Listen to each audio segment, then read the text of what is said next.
Welcome back to Philosophy of Mind. In the first unit, we set up the basic problem of consciousness and looked at the main moves that you can make in relation to explaining and thinking about consciousness theory. In the last unit, we looked at some specific theories of consciousness and how they apply to unconscious processes, the self, and free will. Now, in this unit, we'll be looking at how some theories deal with machines, altered states, and animals. And we're starting off with animal consciousness. And one of the first things to realize about thinking about animal consciousness is the way in which most of the theories that we'll be talking about are scientists' theories of animal consciousness.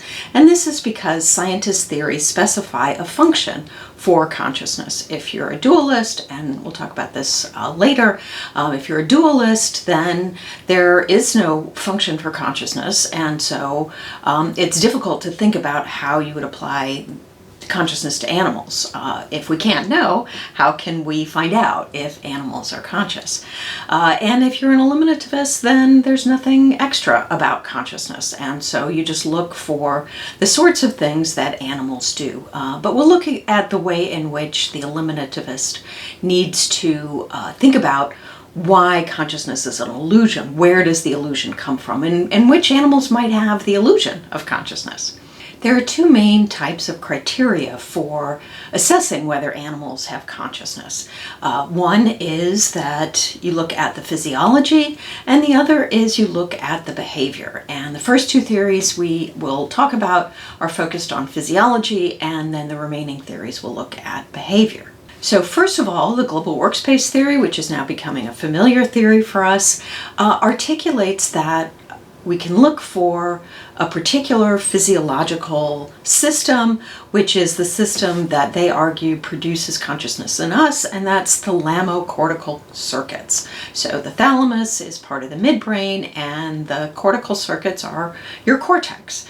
So for the global workspace theory, you look for thalamocortical circuits, and that's because those are the circuits that are important for multimodal integration. So remember, for the global workspace theory, what it is to be conscious is to integrate these various different processes that are normally operating in serial unconsciously into the global workspace, and that is in order to broadcast that to the rest of the system. So that's what you look for the global workspace theory. Physiologically, for the phenomenal self model, you're going to look for a neural simulation of the world in relation to the body. So again, with the phenomenal self model, what it is to be conscious is to have this simulation, is to have a phenomenal self model, a model of yourself here and now, operating in the world. And so that's what you're going to want to look for if you are an adherent of the phenomenal self model. And the other sorts of behavioral criteria that we might look for, most of them are going to be higher order sorts of behavior and higher order sorts of theories of consciousness.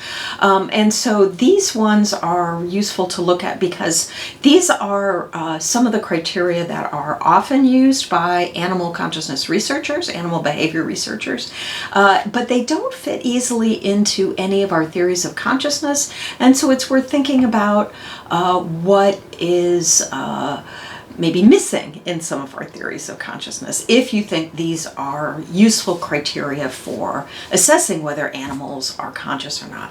So the first is problem solving, and this one is where animal researchers will distinguish between reflex behavior and behavior that involves more complex negotiation with the environment. So some of the videos that you can find on Canvas show some really complex kinds of problem-solving behavior. There's a crow that can make it through several different puzzles and figure out how to get the reward after putting together all of the different puzzles. And so this looks like, for some people, that the animal must be conscious in order to do this sort of planning and execution of problem solving. The second sort of criterion that you might look for behaviorally is suffering. And Marion Dawkins has looked at suffering as a criterion for thinking about animal welfare. She actually argues that consciousness is kind of a red herring, that we can't solve the problem of consciousness and shouldn't wait to address animal welfare based on theories of consciousness. And so that's something that you can think of in terms of thinking about animals. Should we hinge any of our concerns about animals simply on consciousness, or is general welfare a more appropriate criterion for establishing our ethical guidelines in treating animals?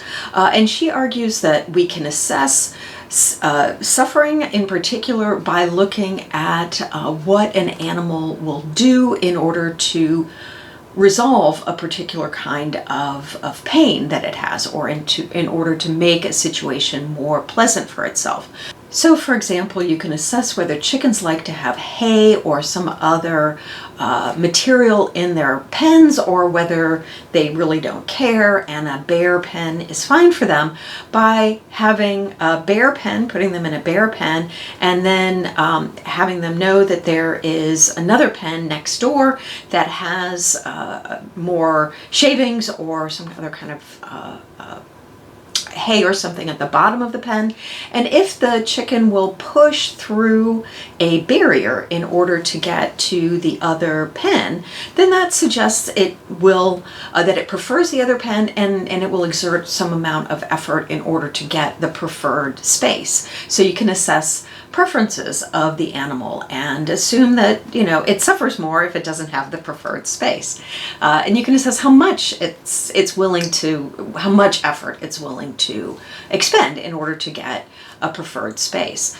Another assessment that Dawkins has done in terms of assessing pain and suffering from the perspective of an animal is that feed with analgesic in a less preferred food and feed in the more preferred food without an analgesic will be preferred. The one with an analgesic will be preferred by animals who are suffering some kind of injury, but not preferred by the animals who don't have any kind of injury. And so the argument is that they feel pain and know that this food will discover that this food will relieve their pain if they eat the analgesic, and then if they're not injured in any way, they'll just eat the food that doesn't have the analgesic because they like it better, right? So you can assess what the animal is feeling in terms of their suffering of pain, in terms of which kind of food that they prefer. And she argues that this is, it doesn't matter that whether they're conscious or not, we can assess based on their behavior what sort of suffering, what level of suffering, what preferences they have. And that should be the criteria for animal welfare. But you can also make an argument that this does indicate actual conscious pain, that this sort of flexible behavior, and notice that this criterion for suffering, this behavioral criterion for suffering, also fits with the criterion for problem solving, that they do different things. They solve this problem for themselves based on how they act in the world. So these two criteria aren't necessarily opposed, and actually there may be good reasons to think that suffering indicates consciousness and problem solving indicates consciousness. And you can look for these two criteria, behavioral criteria, together.